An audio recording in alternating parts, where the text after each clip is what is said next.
ભાવનગરમાં ફોરેસ્ટ અધિકારી દ્વારા કરવામાં આવેલ ટ્રિપલ હત્યા કેસમાં પોલીસ દ્વારા અપાઈ મહત્વપૂર્ણ જાણકારી। સિટી ડીવાયએસપી આર સિંધાલ દ્વારા જણાવવામાં આવ્યું કે હાલના તપાસમાં પ્રેમ પ્રકરણ ખુલ્યું છે।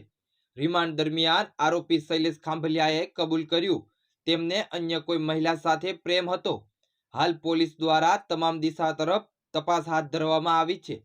પ્રેમિકાનો આ ટ્રિપલ હત્યા કેસમાં શું રોલ હતો, તેમનો કોઈ ઇન્વોલ્વ છે કે નહીં, તે સમગ્ર બાબતે તપાસ અધિકારી દ્વારા વધુ કાર્યવાહી હાથ ધરાઈ છે। શૈલેષ ખાંભલિયા હાલ 7 દિવસના રિમાન્ડ પર છે। તે દરમિયાન ટ્રિપલ હત્યા કેસમાં ચોંકાવનારો ખુલાસો સામે આવી રહ્યા છે। Bureau report, Bhavnagar.